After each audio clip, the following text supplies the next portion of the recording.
Thank you for downloading this podcast from the British Theatre Guide. For more information about British Theatre Guide, please visit britishtheatreguide.info. The Prince of Egypt, the DreamWorks animated film from 1998, was brought to the West End stage in 2020 at the Dominion Theatre, one of the largest in London, with a cast and orchestra numbering 60 performers. It had to take a break due to the COVID lockdown, but it completed its run the following year when it was filmed, and this film will be available to be seen in cinemas in October 2023. I spoke to the show's composer and lyricist, multi-Grammy and Academy Award-winner Stephen Schwartz via Zoom in New York, where he is currently working on a workshop for a new musical. And I asked him, first of all, what his memories were of seeing the show close due to lockdown so soon after it had opened. Well, I thought the production was so beautiful, and obviously was specifically designed for the Dominion Theatre, and it was, for a theater that size, pretty immersive. And, I think the orchestrations by August Eriksson, and we had an amazing orchestra. So obviously it was disappointing when the pandemic came along and made us go away. Though, the truth is it was scheduled as a limited run, and we did do the run that we were originally scheduled to do, but due to the pandemic and the costs, et cetera, an extension just wasn't able to be contemplated. But consequently, I'm so delighted that there is this video recording of what I thought was a really remarkable production, both physically and sonically. Yeah, so it's gone from the big screen to the stage and then back to the big screen. Well, what do you think of the transfer to the big screen again? How has it come out, do you think? Is it different from the stage show? I hope, obviously it is because it's on a screen, but I think that it was very well filmed and well edited and really captures the kind of grandeur and scope of the show and the physical beauty of the production. But what's nice about it on screen is that, of course, when you're in a theater, even if you have the best seat in the house, you're still just seeing it from one point of view, and the actors are far away from you. And the way the video is done, you get that perspective, but you also get close-ups and you get the view from different perspectives. And so it's a different experience. And I would think even people who saw the show during the year that it was presented and enjoyed it will have a different experience seeing it, on screen and on video with the way the camera work was done. Yeah. And those close-ups, they sort of bring you into some of the relationships, I think, between some of the characters, because sat in a theatre the size of the Dominion, you see the spectacle. But some of your songs, they're about intimate relationships between characters, really, aren't they? Yeah, well, that's how I write, and that's what is of interest to me. In some ways, to use another show of mine that's playing in England right now, Prince of Egypt is a little bit Wicked with boys, because it's again, the core relationship between these two brothers and how they love each other, but then circumstance makes them antagonists, and then where they come to in the end, this understanding of one another is not dissimilar to the story trajectory between Elphaba and Glinda and Wicked. And that, of course, is, as you say, a complicated and intimate relationship. And so it's nice to have some close-ups to help to illustrate that. Yeah. In some ways, I think it's the nature versus nurture. It's like the opposite of blood brothers in a sense. They were born as brothers and brought up without knowing. This is the other way around, isn't it? That's a really interesting comparison. I hadn't thought about that. And obviously, it's a different kind of brother story. But yeah, I think they're both compelling brother stories. Yeah, and this was directed by your son as well, wasn't it? It was one of my favorite directors to work with. He's, I think Scott has two really great skills. One of them is this visual ability to just make things look beautiful on stage, and the way the shows flow that he directs, I find really striking and theatrical. So I like working with him as a director in that regard. I also think he's very good with actors. He gets really good performances, which is not necessarily always part of musical theater. But I feel like he really gets into what's actually going on underneath, and, what are the people feeling and how are they relating to each other. And in that way, it's a bit more like a play. And I value that. I think he's quite skillful at that. And again, that comes over probably more on screen than on stage, because sometimes when you start going in too close with a stage show, everything looks a bit big and broad brushed, and so. Yeah. But here you can see the actors. It seems to be more subtle, doesn't it? Yeah, though actually the video is a recording of the show. Yeah. It was not. I mean, they did some pickups, so that there weren't camera people walking around on stage in front of the audience. But essentially, you are seeing the performance of the show, and so that kind of nuanced acting really was in the show. How much you could see in the giant theater, depending upon where you were sitting, is a different question. But yeah, I think that was something that was important to everybody working on the show to really make this an epic story, but one that's very much about human beings caught up in these giant events and how it affects them. So what was involved from your point of view in transferring it from an animated film into a stage show? I mean, you had to write 10 extra songs for one thing, didn't you? Well, that was one of the things. Yeah, I mean, obviously, you have more time in a stage musical than in animation. So you can go into more depth. Songs in an animated feature tend to be what we call tentpole songs, where they're the big moments that have to be there in order to hold up the entire structure of the story. But in a stage musical, you can do smaller songs in smaller moments and just get into more emotional detail. So that was, I like being able to explore that. So how did you work with the book writer on this?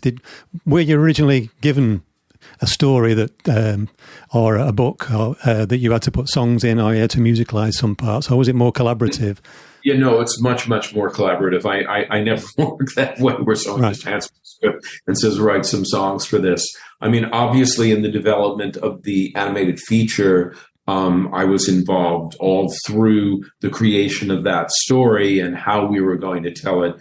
Philip Lezebnik, who wrote the book for the stage musical, was one of the primary writers, principal writers on the film. So I knew Philip well, and we had worked together there. And then when the impetus came to translate it as a stage show, because we were getting so many requests from theaters around the world that they wanted to be able to do this on stage. And so when we went back to it, it was, again, very collaborative. I mean, I should say that one of the things that I'm really happy about having the video now is that the show is now available to be licensed, so that universities and theaters and the people who are asking about it can now actually produce the show themselves. And they now have this video and I think an excellent recording, a cast recording, so that it helps them, inspires them to,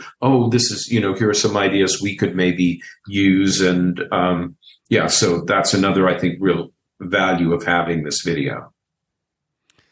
A lot of your shows, certainly Wicked, is a prime example. They do mean a lot to people, don't they? They're more than just a night out to the theatre. People find something about their lives in them. Is that a responsibility, do you think, for a songwriter? Well, I don't know that I take it as a responsibility, but it's what I want to write. I'm not a big fan of being, quote, entertained, just going and seeing something that's kind of flashy and has a lot of tap dancing, and people come out and say, like, wow, that was fun. Let's go get a pizza. I'm a writer because I have ideas that I want to explore and communicate. and the fact that sometimes what I write is communicating things to audiences that are meaningful to them. That's why I did this in the first place. I remember when I first heard your lyrics to Hunchback of Notre Dame, being impressed that you were writing something in Latin. But how many languages do you write in this? Yes, exactly. There's Hebrew in this, and there is a little, smattering of some Egyptian phrases, etc. I like languages. I mean, obviously, because I'm a writer, we write. You do too. Writers like languages, and and so I'm interested in using languages other than English sometimes to because they have their own kind of mood and expressiveness, etc. Yeah. So how do you work? Because there's quite a bit of Hebrew in some of the songs, isn't there? So how do you work with that? Do you speak Hebrew, or did you have to? Not at all. No, I don't speak it at all. There are some other languages I speak, but that doesn't happen to be one of them. Right. But obviously I work with someone who does know Hebrew and talk about what it is I want to say and how would this be said in Hebrew, and then develop it from there. What's your view on rhyming? Because you have some most of your rhymes, if not all of them, seem to be perfect rhymes. But some songwriters for musical theatre, they tend to be a little bit lazy with that, perhaps. Do you think? Well, I think it depends on the style, actually. Yeah. I mean, pop music has developed in such a way that actually its style demands less true rhymes. True rhymes kind of, if you're listening to a pop song and all the rhymes are really true rhymes, it kind of feels more like a theater song. Yeah. And I think a lot of that has to do with style. In musical theater now, we have a lot of pop inflected music. I mean, frankly, that's what I write, but my background is so sort of steeped musical theater that it's hard for me not to do true rhymes. But I don't object to it depending upon the style of the show. If it's a pop show, then that's fine. But if you look at the really great new theater or newish theater writers, lyricists, Lin-Manuel, Miranda and Justin and Benj, Pasek and Paul, and they're doing true rhymes. I mean, these are guys who also really know musical theater and have great craft. So, I think it's there. I mean, I am guilty, I think, sometimes of over rhyming, and I have to kind of restrain myself. But the other thing is that, we can go on and on and on about the theory of rhyming and how it helps ideas to land on the ear and how it helps to deliver both ideas and jokes. But, I mean, I in the end, I think it comes down to what's the style of the show. Yeah, yeah. And sometimes, I mean, I've got my rhyming dictionary here because I was writing some song lyrics yesterday, but sometimes if you get them right, sometimes you end up discarding lines because it doesn't quite sound right. And if you get them right, though, it's very satisfying, though, isn't it?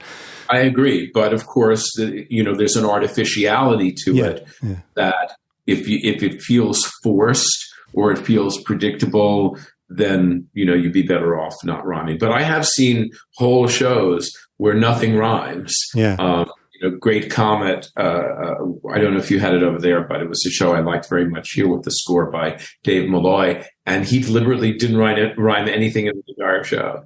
You've had plenty of material out of the Bible in the past, and I believe you said before that that's coincidence that most of those didn't actually come from you. But what appealed to you about this particular story? Well, I mean, the thing that's good about Bible stories is that they're big events and that they deal with big ideas and questions, moral questions and ethical questions, and how do we live as human beings, and what are our responsibilities to one another and the earth and all. I mean, this is why it's the Bible, because it's dealing with these big ideas, and therefore I think they translate well to musicals, which are about big emotions and big ideas. I mean, in the case of Prince of Egypt, obviously the whole, first of all, the brother story, which is what it principally is something that I think is very compelling to people who love one another and then are forced to be antagonists by their own circumstances and convictions. I think is a very compelling idea. But also, I mean, look what's going on in the world right now. I mean, you're talking about a movie of Prince of Egypt, and meanwhile, people are killing Israelis, and now having to respond to that, and the fact that that conflict in such a horrible and distressing human cost is still going on is, of course we should be dealing with that subject matter. Yeah. You've been involved for a long time with the ASCAP Foundation, where you encourage new writers. Do you want to talk a little bit about that and what your involvement is there? Yeah, I mean, for decades now, I've been, I suppose, the artistic director, for want of a better word, of the ASCAP Musical Theater Foundation musical theater workshop, which tries to help aspiring musical theater writers develop their craft in a safe and encouraging way and give them some feedback and some ability to present their work. And a lot of people have gone on to really be, well-known and successful and talented writers have come through there. And yeah, I like musicals, so I want to see good musicals. And if I can help, the next generation, so to speak, of musical theater writers write things that then I get to go see, that's a positive thing for me.